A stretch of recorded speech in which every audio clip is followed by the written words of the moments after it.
నమస్తే, welcome to weekend debate. నేను మీ బ్రహ్మనాయుడు. ఒక మరణం అనేక అనుమానాలకు దారితీసింది.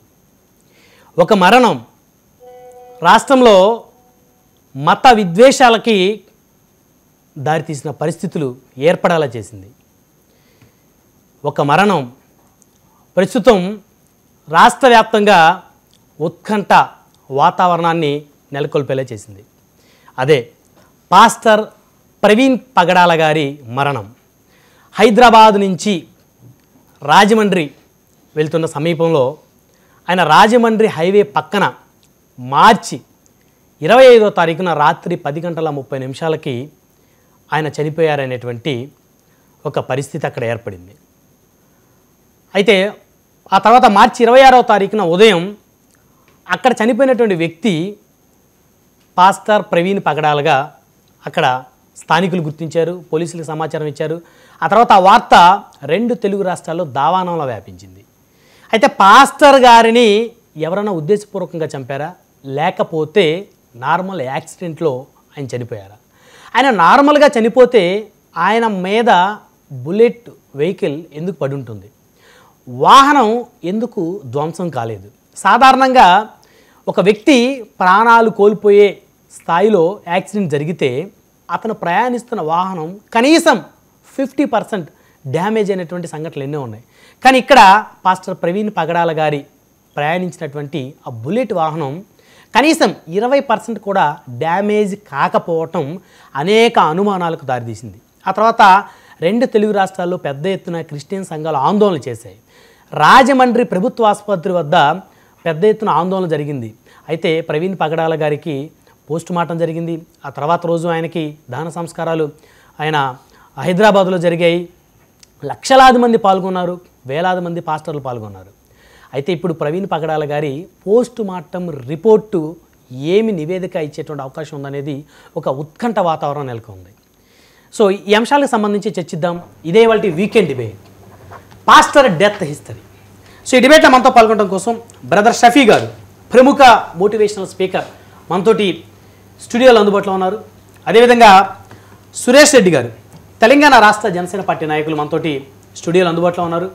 అదేవిధంగా భమిడిపాటి రవికృష్ణ శర్మ గారు, ప్రముఖ ఆధ్యాత్మికవేత్త, మనతో జూమ్ కాల్ అందుబాటులో ఉన్నారు. అదేవిధంగా సోనీవుడ్ గారు, public service commission member, so మనతోటి జూమ్ కాల్ అందుబాటులో ఉన్నారు. రైట్, ముందుగా మనం బ్రదర్ షఫీ గారితో మాట్లాడదాం. ప్రముఖ మోటివేషనల్ స్పీకర్ షఫీ గారు, గుడ్ ఆఫ్టర్నూన్ అండి. వెరీ గుడ్ ఆఫ్టర్నూన్ అండి.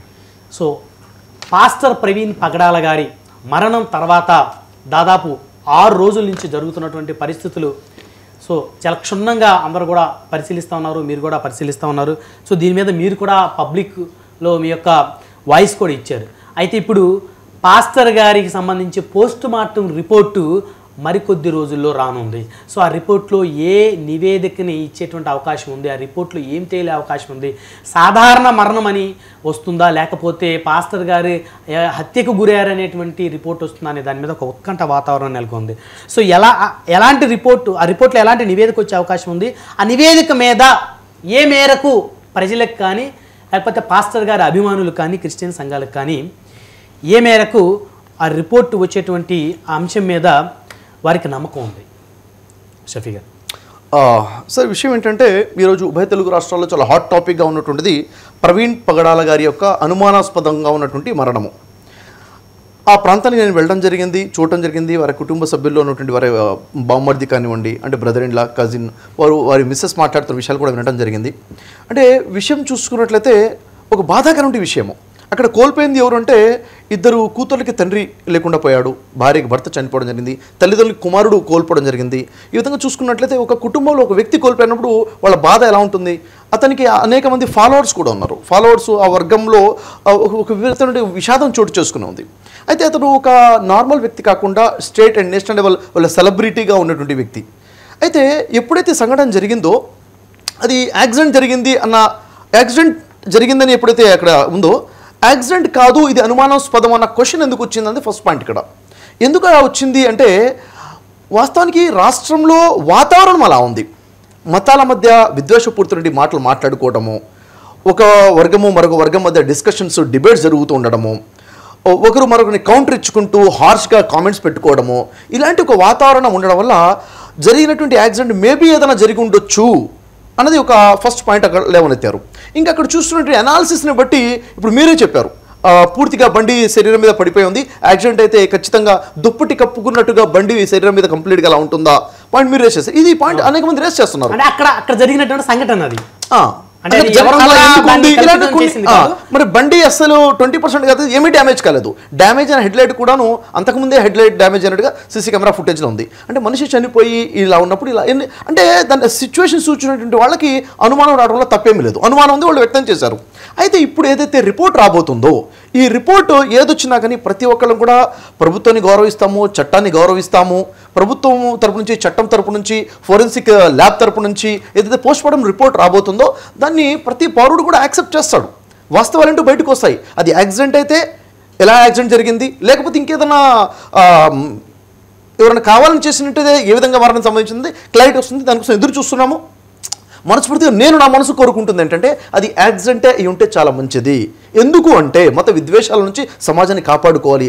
పొరపాటున గనక అది ఏదైనా కావాలని ఎవరైనా చేస్తున్నట్లయితే మాత్రము ఖచ్చితంగా అలాంటి వారికి కఠినంగా శిక్షించాలి. ఇంకొకసారి ఇంకొక వారి మీద దాడి చేయాలంటే భయపడే విధంగా శిక్ష కూడా ఉండాలని మనస్ఫూర్తిగా కోరుకున్నాను నేను. అయితే ఇంకొక అంశం ఇక్కడ ప్రధానంగా షఫీ గారు, తూర్పుగోదావరి జిల్లా ఎస్పీ గారిని ఆంధ్రప్రదేశ్ రాష్ట్ర ప్రభుత్వం ఆదేశించింది. ఈ కేసులో త్వరగా విచారణ జరిపించి వాస్తవాలేంటి, అవాస్తవాలేంటి, నిజాలు నిగ్గు తేల్చండి అని ఎస్పీ గారు కూడా చాలా స్పీడ్గా ఉన్నారు. నిన్న సీసీటీవీ ఫుటేజ్లు కూడా చాలా రిలీజ్ చేశారు. హైదరాబాదు నుంచి ఎక్కడైతే విజయవాడ నుంచి ఏలూరు మీదుగా కొవ్వూరు టోల్ ప్లాజా, అక్కడి నుంచి రాజమండ్రి వెళ్ళే మార్గాల్లో ఎక్కడైతే టోల్ ప్లాజాలు ఉన్నాయో టోల్ ప్లాజా దగ్గర సీసీ ఫుటేజ్ రిలీజ్ చేశారు. అక్కడెక్కడా కూడా పాస్టర్ గారిని ఎవరు కూడా వెంబడించారు అనే పరిస్థితి ఆ ఫుటేజ్లో లేదు అనేది పోలీసులు ఆ ఫుటేజ్ ద్వారా చెప్తా ఉన్నారు. దానికి ఏం చెప్తారు మీరు? చూడండి సార్, ఇక్కడ విషయం ఏంటంటే ఫుటేజ్ చాలా క్లారిటీగా వాళ్ళు ఇవ్వడం జరిగింది. మధ్యలో ఒక 5 గంటల సమయంలో ఏం జరిగింది, విజయవాడ కన్నా ముందు నుంచి విజయవాడ తర్వాత వరకు ఈ ప్రయాణము తక్కువ సమయంలో జరగాల్సింది 5 గంటలు. అసలు వారు ఎటు వెళ్ళిపోయారు, ఎక్కడ ఆగిపోయారు, ఆ సమయంలో ఎవరితో మాట్లాడారు, ఎక్కడ ఉన్నారు అన్న విషయం ఇప్పటివరకు పోలీస్ డిపార్ట్మెంట్ కూడా తెలియదు. దాని మీద అక్కడే అనుమానాలు వస్తున్నాయి. అక్కడ ఏం జరిగిందని పెద్ద క్వశ్చన్ మార్క్గా ఉందని పోలీస్ డిపార్ట్మెంటే ఒక క్వశ్చన్ మార్క్ రిలీజ్ చేయడం జరిగింది. కాబట్టి అక్కడ ఏమైనా జరిగిందా అన్నది ఒక కోణంలోనే ఇప్పుడు పరిశీలన కూడా జరుగుతుందని పోలీస్ వ్యవస్థ కూడా చెప్పారు. బహుశా మీరు కూడా విని ఉంటారు. ఇక్కడ నేను చెప్పాలనుకున్న విషయం ఏంటంటే ఇక్కడ అసలు అనుమానాలు ఎందుకు వస్తున్నాయి, ఎందుకని ఇప్పుడు ఉదాహరణకి ప్రభుత్వము నివేదిక ఇప్పుడు పోస్ట్ మార్టం రిపోర్ట్ వస్తుంది కదా, అందరం ఎదురు చూస్తున్నాం కదా, రిపోర్ట్ వచ్చింది ఏదో తేలిపోతుంది కదా, ఒకవేళ అది హత్య అయితే ఖచ్చితంగా చట్ట ప్రకారం నిర్ణయాలు తీసుకుంటారు కదా అని ఇంత స్పష్టంగా ఉన్నప్పటికీ కూడా ప్రజల్లో ఈ ఆవేదన, ఈ ఉద్రేకత ఎందుకుంది అంటే అలాంటి వాతావరణం ఏర్పాటు అయ్యి ఉందండి. ఉదాహరణకి ఇంకో విషయం చెప్పాలన్నాను, ప్రభుత్వము అంటే తండ్రి లాంటిది. అంటే ఇప్పుడు ఒక ఇంటికి తండ్రి ఎలా అయితే ఉంటాడో రాష్ట్రానికి లేక దేశానికి ప్రభుత్వం తండ్రి. అయితే ఎందుకు వారిని మనమే ఎన్నుకుని మమ్మల్ని పరిపాలించండి, మా బాగోగులు మా రక్షణ చూడండి. అలాంటి తరుణంలో ప్రభుత్వంలో ఉన్నటువంటి ఒక ముఖ్యుడే మత విద్వేషాలు రెచ్చగొట్టే విధంగా ఎప్పుడైతే మాట్లాడే పరిస్థితులు ఏర్పడ్డాయో అప్పుడు సామాన్యమైన వ్యక్తులు కూడా అనుమానాలు రావడంలో తప్పేమీ లేదు అంటాను. కాబట్టి ఇక్కడ మార్పు ఉంది. మత విద్వేషాలు అసలు అనుమానం ఎందుకు వచ్చింది, అనుమానం రావడానికి రూట్ కాజ్ ఒకటి ఉంటుంది. రూట్ కాజ్ ఏంటంటే మత విద్వేషాలు ఇక్కడ రెచ్చగొట్టే విధంగా కొన్ని పరిస్థితులు ఏర్పడే ఉన్నాయి రాష్ట్రాలలో, దేశంలో అయినా కానీ. ఇలాంటి పరిస్థితులకు కారణం ఏంటంటే వారు ఒకసారి ఆలోచించాలి. ఎందుకంటే ఒక వ్యక్తికి కావాల్సినటువంటి అధికారమైనా, ప్రభుత్వమైనా, రాబడైనా, గౌరవమైనా కానీ ప్రజల్ని సంక్షేమం వైపు నడిపించుకుంటూ రావాలి తప్ప ప్రజల మధ్య విద్వేషాలు రేపుకుంటూ రెచ్చగొట్టుకుంటూ వర్గాన్ని విడగొట్టి బ్రిటిష్ వారి మనస్తత్వంలాగా డివైడ్ అండ్ రూల్ పాలసీలో వెళ్ళకూడదు అనే విషయం ఇక్కడ గమనించాల్సిన అవసరం ఉంది. ఎప్పుడైతే ప్రభుత్వం ఇలాంటి వైఖరి లేకుండా ఉన్నట్లయితే ఖచ్చితంగా ప్రజలు ఇంత బలమైన అనుమానాలు వచ్చాయి కావు అన్నది కూడా ఇక్కడ మనం గమనించాలండి. షఫీ గారు, పోస్ట్ మార్టం రిపోర్ట్లో సాధారణంగానే చనిపోయారు, యాక్సిడెంటల్గానే చనిపోయారని వస్తే రావాలని కోరుకుంటున్నాను, వస్తే మంచిది అన్నారు. ఎందుకంటే ఖచ్చితంగా అలాంటి పరిస్థితి ఉంటే ఎక్కడ కూడా మత విద్వేషాలు చెలరేగని. అయితే రిపోర్టు రాకముందే ఆందోళన చేసి రకరకాలుగా మాట్లాడినటువంటి వ్యక్తుల్ని ఏమనాలి, ఏం చేయాలి షఫీ గారు? ఖచ్చితంగానండి. ఇప్పుడు ఒక వర్గంని కాదు, రాకముందే అనుమానం వ్యక్తం చేయొచ్చు. ఇక్కడ జరిగిన ఒక పొరపాటు కూడా నేను గమనించి చెప్తాను. అంటే కొంతమంది వ్యక్తులు మాకు అనుమానం ఉందని చెప్పడంలో తప్పేం లేదు, కానీ మాకు ఫలానా వ్యక్తుల మీద అనుమానం ఉందని చెప్పేసి బహిరంగంగా మీడియాలో ఏదైతే చెప్పేశారో అది సమంజసమైన విషయం కాదనుకున్నాను. ఎందుకు కాదు? వాళ్ళకి అనుమానం ఎవరి మీద ఉందో వాడు డిపార్ట్మెంట్కి తెలియచేయాలి. మాకు వీరి మీద ఈ కారణం వల్ల అనుమానం ఉందని చెప్తే దర్యాప్తు జరుగుతుంది. అలా కాకుండా మాకు వీరి మీద అనుమానం ఉందని చెప్పేసి ఎప్పుడైతే మీడియాలో బహిరంగంగా చెప్పేశారో, ఒకవేళ వారు కారణం కాకుండా ఉన్నట్లయితే వారిలో ఒక విద్వేషం మొదలైపోతుంది కదా, శత్రుత్వం మొదలైపోతుంది. అని మేము ఏమీ చేయకపోయినా కానీ మా మీద ఇంత పెద్ద నింద మోపారే అన్న ఒక నెగిటివ్ ఫీలింగ్ వచ్చేసి అప్పటి నుంచి ఇంకా విద్వేషాలు పెరిగే అవకాశం ఉంటుంది. కాబట్టి ఒక చిన్న పొరపాటు జరిగింది, ఇలా చేయకుండా ఉంటే మంచిగుండు అని నాకు అనిపించింది. ఇంకొకటి, మరి అనుమానాస్పదంగా ఉందని బలంగా వాయిస్ రేస్ చేయడం తప్పేమీ కాదు, రైట్. అది మాకు న్యాయం కావాలి, మాకు అనుమానం ఉంది కాబట్టి ఎవరని ఈ పేర్లు ఉన్నాయని చెప్పి ఇంత ఓపెన్గా మాట్లాడటం సమంజసం అని అనిపించలేదు నాకైతే. అలా కాకుండా కొంతమంది ఇరు వర్గాలండి, ఒక్క వర్గం అని కాదు, ఈ వర్గం నుంచి కూడా కొంతమంది సోషల్ మీడియాలో మీకు ఒక లింక్ కూడా పంపించాను. అక్కడ ఒక వ్యక్తి ఏం మాట్లాడుతున్నాడు, ఖచ్చితంగా హిందువులే చంపేశారు, హిందువులే వేసేశారు, అంతే, ఎవరైనా కానీ ఇలాంటి మాట్లాడితే వేసేస్తాం, మీరు మాట్లాడిన వేసేస్తాం అని రెచ్చగొట్టే విధంగా మాట్లాడేటప్పుడు ఏ వర్గంలో ఉన్నవాడైనా కానీ సార్ ప్రజల మధ్యన ఒక చిచ్చు పుట్టే విధంగా, విద్వేషాలు వచ్చే విధంగా మాట్లాడడం తప్పు అంటాను. ఖచ్చితంగా అలాంటి వాళ్ళని శిక్షించాలి. ఎందుకంటే అలాంటి వాళ్ళని శిక్షించకపోతే ఇప్పుడు భారతదేశం అనేది షఫీ గారు భిన్నత్వంలో ఏకత్వం, అన్ని కులాలు అన్ని మతాలు కలగలిసి ఉంటారు, కలిసి ఒకళ్ళ పండగలకు ఒకరికి విష్ చేసుకుంటారు. ఇప్పుడు రంజాన్ లాంటి పండుగలు వస్తే ఇటు హిందూ రాజకీయ నాయకులు కానీ వాళ్ళ ఇళ్ళకి భోజనాలకు వెళ్తారు. ఇక సంక్రాంతి పండుగ లేకపోతే ఇంకొక రకమైనటువంటి హిందువుల పండుగ ఉగాది పండుగ వస్తే వీరి ఇండ్లకి ఆహ్వానం మేరకు వారు భోజనానికి వస్తారు. అందరూ కలిసిమెలిసి ఉండేటువంటి వాతావరణం ఇక్కడ ఎక్కడా కూడా ఎప్పుడో జరిగిన పాస్ట్, కానీ ఇప్పుడు అందరూ కూడా కలిసిమెలిసి ఉంటా ఉన్నారు. ఏమన్నానంటే అంటే రాజకీయ నాయకులైనా ప్రభుత్వంలో ఉన్న అన్ని పండుగలు ఫెస్టివల్స్ సెలబ్రేట్ చేసుకుంటే ఈ తరుణంలో మత విద్వేషపూరితంగా మాట్లాడడం తప్పు కాదా అని ప్రశ్నిస్తున్నారు. ఖచ్చితంగా తప్పే, ఖచ్చితంగా. కాబట్టి అలాంటి వారి వైఖరిని మార్చుకోవాలి. ప్రజలకి నాయకుడిగానే ఉండాలి తప్ప ఒక వర్గానికి నాయకుడిగా రెచ్చగొట్టే విధంగా మీరు రోడ్ల మీదకి రారా అని రెచ్చగొట్టే ఒక సాధారణ వ్యక్తులుగా మాట్లాడే ధోరణి ప్రభుత్వంలో ఉన్నటువంటి కొంతమందిలో ఉంది. వారు మార్చుకోవాలని నేను చెప్తున్నాను. రైట్, మళ్ళీ వస్తాను మీ దగ్గరికి షఫీ గారు. మనతోటి సోనివిడ్ గారు ఉన్నారు, పబ్లిక్ సర్వీస్ కమిషన్ మెంబర్గా ఉన్నారు. సోనివిడ్ గారు, గుడ్ ఆఫ్టర్నూన్ అండి. గుడ్ ఆఫ్టర్నూన్ అండి. యా, వినిపిస్తుందా సార్ నా వాయిస్ మీకు? యా ఐ కెన్ హియర్ అండి. సో ఏంటి ఇప్పుడు ఇంకొక 2-3 డేస్లో మాస్టర్ ప్రవీణ్ పగడాల గారి పోస్ట్ మార్టం రిపోర్ట్ రానుంది. అయితే ఇప్పటికీ పోలీసులు నివేదిక కానీ వాళ్ళు చెప్తున్నటువంటి అంశాలు కానీ రిలీజ్ చేసిన సీసీటీవీ ఫుటేజ్కి సంబంధించి కానీ ఎక్కడా కూడా పాస్టర్ గారిని ఎవరు వెంబడించారు అనేటువంటిది ఎక్కడా కూడా కనిపించలేదు ప్రస్తుతానికైతే. సో విచారణ వేగవంతంగా సాగుతూ ఉంది. పోస్ట్ మార్టం రిపోర్ట్ కూడా ఇంకో 3-4 డేస్లో రానుంది. సో ఇప్పుడు ఏం చెప్తారు ఈ అంశానికి సంబంధించి సోనివిడ్ గారు? మరి మత విద్వేషాలని ముందుగానే రెచ్చగొట్టాలనుకున్నటువంటి కొంతమంది వ్యక్తులు, మరి ఇప్పుడు వారి పరిస్థితి ఏంటి? వారిని ఏ విధంగా శిక్షించాలి మన ప్రభుత్వాలు? ఫస్ట్ ఆఫ్ ఆల్ క్రైస్తవుల తరపున పోలీస్ డిపార్ట్మెంట్కి కానీ ప్రభుత్వానికి కానీ కొంతవరకు కృతజ్ఞతలు తెలియజేయాల్సిన అవసరం ఉంది. ఎందుకంటే నేను పర్సనల్గా ఇన్వెస్టిగేషన్ జరుగుతున్న విధానానికి సాటిస్ఫైడ్గానే ఉన్నానని చెప్పచ్చు నేను. ఓకే. ఎందుకంటే సీసీ ఫుటేజెస్ రికవర్ చేశారు. ఆ సీసీ ఫుటేజెస్లో మీరు అన్నట్లుగా ఎక్కడా కూడా ఆయన్ని వెంబడించినట్లుగా కానీ మర్డర్ ప్లాన్ చేసినట్టుగా కానీ సీసీ ఫుటేజెస్ వరకు ఎక్కడా కూడా ఎవిడెన్సెస్ లేవు. అపార్ట్ ఫ్రమ్ ఆ లైట్ ఒకటే ఎక్కడ పోయింది, ఎందుకు పోయింది అనే ఒక విషయం తప్పితే ఆయన ట్రావెలింగ్లో ఎటువంటి హిండ్రెన్సెస్ అంటాం మనం, ఎటువంటి ఆందోళనకరమైనటువంటి సంఘటనలు జరిగినట్టుగా ఎక్కడ కూడా లేవు. సో అంటే ఇప్పుడు ఇది క్రైస్తవుల్లో కొంతమంది షఫీ గారు చెప్పినట్టుగా ప్రవీణ్ గారి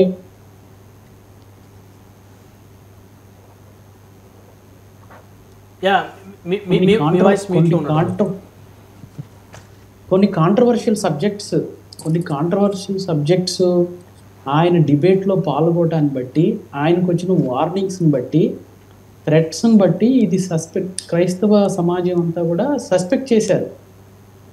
అండ్ ఎవరికైనా కూడా, చిన్నపిల్లోడికైనా కూడా సీన్ ఆఫ్ అఫెన్స్లోకి వెళ్ళినప్పుడు, ఎస్పెషలీ మీ అందరూ అంటున్నట్టు ద వే ఆ బైక్ ఏదైతే అట్లా పడి ఉందో దాన్ని ఎవరు చూసినా కూడా అనుమానం వచ్చేటటువంటి విధానంగానే ఉంది. అవును. అయితే ఇప్పుడు షఫీ గారు కూడా చెప్పినట్లుగా నేను కూడా వ్యక్తిగతంగా ఇది మర్డర్ కాకుండా ఉంటే బాగుండే అనేది మా యొక్క ఉద్దేశం, అందరూ ఒక్క ఉద్దేశం కూడా అది కూడా. అయితే కన్విన్స్ చేయాలి, ఎందుకంటే ఆల్రెడీ అందరూ చాలా ఒక మైండ్ సెట్లో ఇది మర్డరే అనే మైండ్ సెట్లో ఉన్నారు కాబట్టి ఒకవేళ యాక్సిడెంట్ అయితే దాన్ని చాలా డీటెయిల్డ్గా కన్విన్స్ చేయాలి పీపుల్కి. ఇప్పుడు సీసీ ఫుటేజెస్ నా వరకు కొంత కన్విన్సింగ్గానే ఉంది. చాలా వరకు రాత్రి కూడా నాకు ఒక 12 గంటల వరకు ఫోన్లు వచ్చినాయి, ఏమన్నా యాక్సిడెంట్ అని అంటారా అని నన్ను కూడా ఇప్పుడు అంటే అంత దిగుతున్నారు, కొంచెం ఆగ్రహావేశాలు కొంచెం చల్లబడుతున్నాయి. సీసీ ఫుటేజెస్ చూసిన తర్వాత చల్లబడుతున్నాయి. తర్వాత అట్లాగే మిగతా పోస్ట్ మార్టం రిపోర్ట్ కూడా కన్విన్సింగ్గా, అంటే నిజంగా చాలా డీటెయిల్డ్గా ఉంటుంది పోస్ట్ మార్టం రిపోర్ట్. అంటే ఎలా పడుండొచ్చు, పడినప్పుడు ఏ భాగం మొదటగా దెబ్బతిన్నది, ఏ రప్చర్లు అయినాయి, లోపల ఇంటర్నల్ బ్లీడింగ్ అయినాయా, బ్రెయిన్లో బ్లీడింగ్ అయిందా, ఎక్కడ బ్లీడింగ్ అయింది, ఇవన్నీ కూడా డీటెయిల్స్ చెప్తే కొంతవరకు కన్విన్స్ అవుతారనేది నాకు ఉద్దేశం. తర్వాత మీరు అడిగిన రెండో ప్రశ్న, మత విద్వేషాలు ఇప్పుడు రెచ్చగొడుతున్నవి, మరి అందరూ ఆల్రెడీ జవాబు చెప్పేశారు, దాన్ని మరి నేను కొత్తగా చెప్పాల్సిన అవసరం లేదు. మరి తెలిసి చేస్తున్నారు అటువంటి కుర్రోళ్ళు, ముఖ్యంగా యంగ్ పీపుల్ తెలిసి చేస్తున్నారు, తెలియక చేస్తున్నారు, దాన్ని కంట్రోల్ చేయాల్సినటువంటి అవసరం కూడా ఉంది. తర్వాత భవిష్యత్తులో కూడా నేనేం ప్రపోజ్ చేస్తున్నానంటే, భవిష్యత్తులో కూడా ఈ మతపరమైనటువంటి లీడర్స్ అందరినీ కూర్చోబెట్టి ఒకసారి అటు క్రిస్టియన్స్ నుంచి హిందూస్ కానీ ముస్లిమ్స్ కానీ కొంచెం సీనియర్ నాయకుల్ని, పెద్దవాళ్ళు, జ్ఞానవంతంగా ఆలోచించే వాళ్ళు, ఓపెన్ మైండ్ ఉన్న వాళ్ళని కొంతమంది ఇన్వైట్ చేసి ప్రభుత్వం తీసుకోవాలి నిజానికి అటువంటి స్టెప్ తీసుకొని కూర్చోబెట్టి ముఖ్యంగా ఈ స్టేట్మెంట్స్ ఇటువంటివన్నీ కూడా భవిష్యత్తులో కూడా వేయకుండా ఉండాలనేటువంటి జాగ్రత్తలు తీసుకుంటే బాగుంటుంది అనేది నాకు ఉద్దేశం. అయితే ఇక్కడ ఒకటి సోనిరెడ్డి గారు, ఇప్పుడు ఎవరి మతాన్ని వారు గౌరవించుకోవచ్చు, అందులో దానికి ఏమైనా అబ్జెక్షన్ ఉందంటారా? లేదు, ఎవరి మతాన్ని వాళ్ళని గౌరవించుకోవాలి. పరమతాలని ద్వేషించినప్పుడు కానీ, పరమతాలని దూషించినప్పుడు కానీ ఖచ్చితంగా వారు చేసేది తప్పు, వారి మీద ప్రభుత్వాలు చర్యలు తీసుకోవాలని మనం మాట్లాడవచ్చు. కానీ పరమతాలని గౌరవిస్తూ తమ మతాన్ని తాము ప్రేమించటం తప్పెలా అవుతుంది సోనిరెడ్డి గారు? ఎందుకంటే ఇందాక షఫీ గారు మాట్లాడుతూ ప్రభుత్వంలోని కొంతమంది పెద్దలు మాట్లాడుతూ ఉన్నారు, రెచ్చగొట్టే వ్యాఖ్యలు అనేటువంటి వ్యాఖ్యలు చేశారు. సో ఆయన ఎవరి గురించి అన్నారు అనేది చాలామంది అర్థం చేసుకుంటారు, అర్థం చేసుకోకుండా ఉండే పరిస్థితి కాదు. కాకపోతే అంటే ఇక్కడ సార్ ఒక విషయం ఏంటంటే, నేను కొంతమంది నాయకులు ఇలా చేస్తున్నారు అన్నప్పుడు మీకు ఏదో అర్థమైపోయిందంటే మీకు అర్థమయ్యే విధంగా ఏదో జరిగిందని అర్థం. ఇక్కడ సోనిరెడ్డి గారు చెప్పినట్టు విషయం నేను అప్రిషియేట్ చేస్తున్నాను సార్, చాలా బాగా అప్రిషియేట్ చేస్తున్నాను మిమ్మల్ని, థ్యాంక్ యూ వెరీ మచ్. మీరు ఏమన్నారంటే మత పెద్దలను ఒక దగ్గర కూర్చోబెట్టి వారు సామరస్యం వచ్చే విధంగా మత పెద్దలే ప్రజలకి సందేశం ఇవ్వాలి అని చెప్పారు. హ్యాట్స్ ఆఫ్ అండి. నిజంగా ఎప్పుడైతే ఈరోజు ఎవరి మాట వినే పరిస్థితిలో ఉన్నారంటే మత బోధకుల మాటనే ప్రజలు వినే పరిస్థితిలో ఉన్నారు. కాబట్టి వారు ఎప్పుడైతే ఒక స్టాండ్ మీదకి వస్తారో క్లారిటీగా ప్రజల్లో మత విద్వేషాలు పోతాయి. కానీ ఇక్కడ దురదృష్టకరమైన విషయం ఏంటంటే మత బోధకులు ఇప్పుడు రాష్ట్రంలో ఉన్న ప్రజలందరూ పిల్లలు కదండి, పిల్లలు ఒకళ్ళ మధ్య ఒకళ్ళు గొడవ పెట్టుకుంటుంటే తండ్రి వచ్చేసి పిల్లల మీద సామరస్యంగా మాట్లాడి సెట్ చేయాలి. అలాంటిది తండ్రి పొజిషన్లో ఉన్న ప్రభుత్వంలో ఉన్న వాళ్ళు ఇలా మాట్లాడితే ఏం చేద్దాము? వాళ్ళని కూర్చోబెట్టి ఎవరు మాట్లాడాలి? మీరేమన్నారంటే మా మతాన్ని ఎప్పుడైతే ఒక తండ్రి పొజిషన్ తీసుకున్న తర్వాత నా మతం అనేది లేదండి, ప్రభుత్వానికి మతం ఉండకూడదు, ప్రభుత్వంలోకి వచ్చిన తర్వాత నా మతం గురించి నేను మాట్లాడతాను అంటే అది హాస్యాస్పదంగా ఉంటుంది. కాబట్టి ఇక్కడ ఏంటంటే మతం అనే రంగు పులేయడమే రాజకీయంగా చేసుకోవడం తప్పు అంటున్నాను. ప్రజల పక్షంలో నిలబడండి, మానవత్వం పక్షంలో నిలబడండి. మతం అనేది ప్రభుత్వానికి ఉండకూడదు, మానవత్వమే ఉండాలి, ప్రజల సంక్షేమమే ఉండాలి తప్ప అది ఎందుకు మర్చిపోతున్నారు? మీకు ఓటేసి గెలిపించినటువంటి వ్యక్తులు ప్రతి కులస్తులు ఉన్నారు, ప్రతి మతస్థులు ఉన్నారు కదా. ప్రజలందరికీ మీరు నాయకులుగా ఉన్నప్పుడు ఒక మతం వైపు నుంచి రెచ్చగొట్టే విధంగా ఎందుకు? ఇప్పుడు ఉదాహరణ చూడండి, ఇక్కడ అనుమానము, ఒక విషయం చెప్తాను, ఇక్కడ క్రైస్తవులకు కూర్చుంటే అనుమానము ఫలానా ముస్లింలు ఇలా రెచ్చగొట్టారేమో, అటాక్ చేశారేమో, హైందువులు అటాక్ చేశారేమో అని అనుమానం. సరే, ఇప్పుడు పోస్ట్ మార్టం రిపోర్ట్ వచ్చేసి లేదండి ఇది కానే కాదు, ఇది యాక్సిడెంట్ మాత్రమే రిపోర్ట్ వస్తే ఆయన ముందు నుంచి ఏం చెప్తున్నారు? మేము ఒప్పుకోము, రిపోర్ట్ మార్చేస్తారేమో అని. ఇప్పుడు అనుమానం ఎవరి మీద ఉంది? ఇటు ముస్లింల మీద, హిందువుల మీద కాకుండా ప్రభుత్వం మీద అనుమానం వచ్చే విధంగా పరిస్థితి ఎందుకు వచ్చాయని అడుగుతున్నాను నేను ఇక్కడ. రైట్, అలాంటి పరిస్థితి ఎందుకు చేసుకున్నాం మనం? సరే, మళ్ళీ వస్తాను మీ దగ్గరికి షఫీ గారు. మనతోటి సురేష్ రెడ్డి గారు ఉన్నారు, తెలంగాణ జనసేన పార్టీ నాయకులు. సురేష్ రెడ్డి గారు, గుడ్ ఆఫ్టర్నూన్ అండి. Good afternoon, very good afternoon. So మొత్తానికి తెలంగాణ రాష్ట్రానికి చెందినటువంటి, అంటే తెలంగాణ రాష్ట్రంలో హైదరాబాద్లో ప్రముఖంగా పాస్టర్గా మరి అనేక మంది మన్ననలు పొందినటువంటి ఎవరైతే ప్రవీణ్ పగడాల్ గారు ఉన్నారో ఆయన మరణం అక్కడ ఆంధ్రప్రదేశ్లో మరి అది యాదృచ్ఛికంగా జరిగిందా, యాక్సిడెంటల్గా జరిగిందా, లేకపోతే అనుమానాస్పదమా, ఇంకోటి అనేది మన ప్రధానమైన చర్చ. సో ఒక 4-5 డేస్లో క్లారిటీ అయితే ఖచ్చితంగా వస్తుందని కూడా అందరూ భావిస్తున్నారు పోస్ట్ మార్టం రిపోర్ట్ ద్వారా. సో ఇప్పుడు తెలంగాణలోనే ప్రధానంగా ఒక చర్చ జరిగింది. ఎవరైతే ప్రవీణ్ పగడాల గారికి సంబంధించి ఆయన్ని చంపేశారని, హిందువులు చంపారని కొంతమంది, ముస్లింలు చంపారని కొంతమంది, ఎవరికి నచ్చినట్టు వారు. ఇక రాజకీయ నిరుద్యోగులు అయితే అసలు వారి పెర్ఫార్మెన్స్కి ఇంకా తిరుగు లేకుండా ఇష్టానుసారంగా చర్చా వేదికల్లో వారి యొక్క సెల్ఫ్ వీడియోల ద్వారా, సోషల్ మీడియా ద్వారా ఎవరికి నచ్చినట్టు వాళ్ళు స్టేట్మెంట్ ఇచ్చారు. ఈ వాళ్ళ దగ్గర నుండి చూసి వాళ్ళే ఇన్వెస్టిగేషన్ ఆఫీసర్ లాగా తేల్చేశారు. కానీ మరి ఇప్పుడు అక్కడ ప్రభుత్వం చాలా క్లియర్గా ఇప్పటి వరకు కూడా ఎలాంటి ఆయన మీద ఎవ్వరు కూడా ఆయన్ని దాడి చేసే ప్రయత్నం కానీ లేకపోతే ఆయన్ని ఫాలో అయినటువంటి పరిస్థితి కానీ ఇప్పటివరకు లేదనేది ఇప్పటివరకు ఉన్నటువంటి నివేదిక మనకి. ఎందుకంటే జిల్లా ఎస్పీ గారే ప్రెస్ మీట్ పెట్టి చెప్పారు కాబట్టి. సో మరి ఎలా చూడొచ్చు ఈ అంశం మనం సురేష్ రెడ్డి గారు? ముందుగా ప్రవీణ్ గారు చనిపోవడం అనేది అది బాధాకర విషయం సార్.